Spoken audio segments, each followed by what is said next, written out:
Welcome to சாராஸ் kitchen. நான் உங்கள் சரண்யா ஹரியரன். இன்றைக்கி நம்ம சேனலில் பார்க்க போகிறது ஒரு ஸ்வீட் ரெசிபி, முந்திரி கேக். முந்திரி கேக்குக்கு செய்ய தேவையான இன்க்ரீடியன்ஸ் என்னென்னு பார்க்கலாம். ஃபஸ்ட்டு நான் ஒரு 1/4 கிலோ முந்திரி 250 கிராம்ஸ் அளவுக்கு முந்திரி எடுத்து சுடு தண்ணியில் இந்த மாதிரி நல்லா கொதிக்க விட்டு வேக வச்சு எடுத்திருக்கேன். பாருங்கள், இது முந்திரி எல்லாம் முழுகிற அளவுக்கு தண்ணியில் வச்சு கொதிக்க வச்சு எடுத்திருக்கேன். நல்லா ஆறிடுச்சு. இப்போது 10 மினிட்ஸ் நல்லா கொதிக்க விட்ட பிறகு 1/2 அன் ஹவர் நல்லா ஆற விட்டுருங்க. ஆற விட்டு இப்போ எடுத்திருக்கேன். இது 800 கிராம்ஸ் அளவுக்கு சர்க்கரை. 250 கிராம்ஸ் முந்திரிக்கு 800 கிராம்ஸ் சர்க்கரை போட்டால் தான் இந்த ஸ்வீட் ரொம்ப சூப்பராக வரும். இது ஏலக்காய் பவுடர் 1 ஸ்பூன் இருந்தால் போதும். நெய் 4 to 5 ஸ்பூன்ஸ். ரொம்ப கம்மியான ஐட்டம்ஸ் வச்சு எவ்வளோ சூப்பராக ஒரு டிஷ் பண்ணலாம் பார்க்கலாம் வாங்க. ஃபஸ்ட்டு நம்ம ஊற வச்சுருந்த முந்திரியை நல்லா வாஷ் பண்ணிவிட்டு இந்த நம்ம மிக்சியில் போட்டு எடுத்துருவோம். நல்லா கோஸாக வர மாதிரி கிரைண்ட் பண்ணி எடுத்துக்கோங்க. ரொம்ப ஸ்மூத்தாக பண்ணிட்டீங்க அப்படின்னா அது ரொம்ப மழை காஜு கத்லி மாதிரி ஆகிடும். ஸோ இந்த ஸ்வீட்டுக்கு கொஞ்சம் கோர்ஸாக இருந்தால் தான் நல்லாயிருக்கும் சாப்பிடும் போது. நான் கன்சிஸ்டன்சி காட்டுறேன் பாருங்கள். கொஞ்சம் பார்த்தீங்கன்னா கிரானுவல்ஸ் இருக்கும், பட் ரொம்ப கிரானுவல்ஸ் இருக்கிற மாதிரி இருக்கக்கூடாது. இது நம்ம இப்போ ஒரு கடாயில் நான் டைரெக்டாக அரைச்சி போட்டுட்டேன்.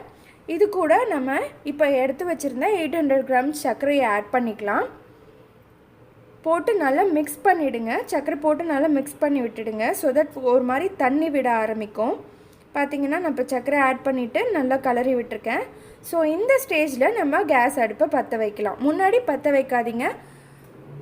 முந்திரியும் சர்க்கரையும் ஆட் பண்ணிவிட்டு அதுக்கப்புறமா அடுப்பை பற்ற வைங்க. பற்ற வச்சுட்டு அதுக்கப்புறம் நீங்கள் கிண்டிகிட்டே இருக்கணும். கொஞ்சம் விட்டிங்கனாலும் அடி பிடிக்க சான்சஸ் இருக்குது. ஸோ இந்த மாதிரி நல்லா கிண்டி விட்டுக்கோங்க. சர்க்கரை போட்டிருக்கிறதுனால கொஞ்சம் கொஞ்சமாக அது தண்ணி விட ஆரம்பிக்கும். கைவிடாமல் இந்த மாதிரி ஸ்லோவாக கிளறி விட்டுட்டே இருங்க. அடுப்பை கட்டாயமாக சிம் ஃப்ளேமில் வச்சு செய்யுங்க, ஏன்னா அடி பிடிக்க சான்சஸ் நிறைய இருக்குது. ஒரு 5 மினிட்ஸ் நான் நல்லா கிண்டி விட்டுருப்பேன். பார்த்தீங்கன்னாவே அந்த கன்சிஸ்டன்சி நல்லா மாறிடுச்சு. ஒரு மாதிரி ப்ரௌன் கலரில் வந்திருக்கு பாருங்கள். லைட் பேல் ப்ரௌன் கலரில் கொஞ்சம் திக்காகவும் ஆயிருக்கு. அந்த கோர்ஸ் எல்லாம் இல்லாமல் ஃபுல்லாக எல்லாமே மர்ஜ் ஆகிடுச்சு பாருங்கள். இனி அந்த தண்ணியெல்லாம் வற்றி கொஞ்சம் நல்லா திக்காக ஆரம்பிக்கும். அப்பயும் நல்லா கலந்து விட்டுட்டே இருங்க. அடிப்பிடிக்காமல் இருக்கிறதுக்காக இப்படி பண்ணுறோம். ஸோ இது ஒரு 5 மினிட்ஸ் பண்ண பிறகு நம்ம இப்போ நெய் ஆட் பண்ணிக்கலாம். நெய் நான் ஒரு ஃபஸ்ட்டு 2 ஸ்பூன்ஸ் ஆட் பண்ணுறேன். இந்த நெய்யை நல்லா கம்ப்ளீட்டாக அதுக்குள்ளே உறிஞ்சிக்கும். ஸோ அந்த மாதிரி நம்ம நல்லா கலந்து விட்டுட்டே கலரணும். இது கூட இப்போ ஏலக்காய் பவுடர் 1 ஸ்பூன் அதையும் ஆட் பண்ணிக்கலாம். இப்போ நல்லா கலரி விட்டுட்டே இருங்க. நான் அடுப்புலேருந்து எடுத்து வச்சாச்சு. நெய் ஆட் பண்ணும் போதே நீங்கள் அடுப்புலேருந்து இறக்கி வச்சிடலாம். கொஞ்சம் கொஞ்சமாக நெய் விட்டு கலரிகிட்டே இருங்க. அப்போ தான் அந்த நெய் நல்லா உறிஞ்சி உங்கள் ஸ்வீட் ரொம்ப ரிச்சாக சூப்பராக வரும். இந்த மாதிரி நல்லா பெரட்டி விட்டு கலர்னிங்க அப்படின்னா அந்த நெய் நல்லா உறிஞ்சி இன்னும் நமக்கு கெட்டி ஆக்கிட்டே வரும். நம்ம சாராஸ் கிச்சன் சேனல் இப்போ ஃபேஸ்புக்கில், இன்ஸ்டாகிராமில், ட்விட்டர்லேயும் இருக்குங்க. அது ஃபாலோ பண்ணுறதுக்கான லிங்க்ஸ் நான் டிஸ்கிரிப்ஷன் பாக்ஸில் கொடுக்குறேன். மறக்காமல் செக் பண்ணுங்கள். இப்போ நெய் இன்னும் நான் ஒரு 2 ஸ்பூன் ஆட் பண்ணியிருக்கேன். டோட்டலாக ஒரு 5 to 6 ஸ்பூன்ஸ் இல்லைன்னா 6 to 7 ஸ்பூன்ஸ் அளவுக்கு நெய் எடுத்து வச்சுக்கோங்க. சூடு ஆற நல்லா கலரி விட்டுட்டு இந்த மாதிரி பெரட்டி போட்டு கலர்னிங்கன்னா மட்டுமே அந்த நெய் நல்லா அப்சர்வ் ஆகும் ஸ்வீட்டில்.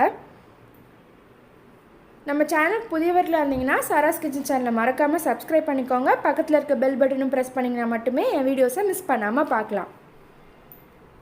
இப்போ பார்த்தீங்கன்னா சுத்தமாக கீழே ஒட்டாமல் அது நல்லா கலந்து வச்சு கொஞ்சம் கன்சிஸ்டன்சி பார்த்து நோட் பண்ணிக்கோங்க.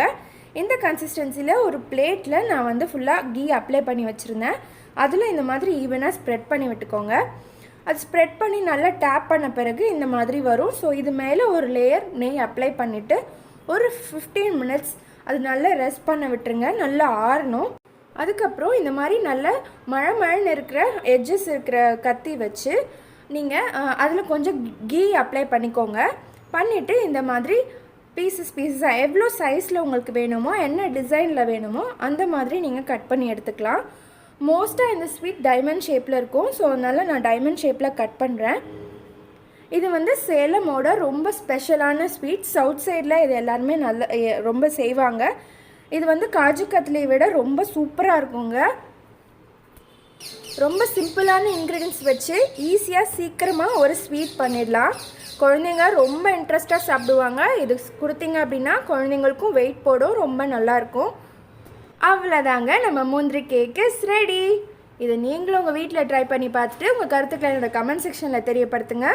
மேலும் இந்த வீடியோ உங்களுக்கு பிடிச்சிருந்துச்சுன்னா லைக் பண்ணுங்கள், ஷேர் பண்ணுங்கள்.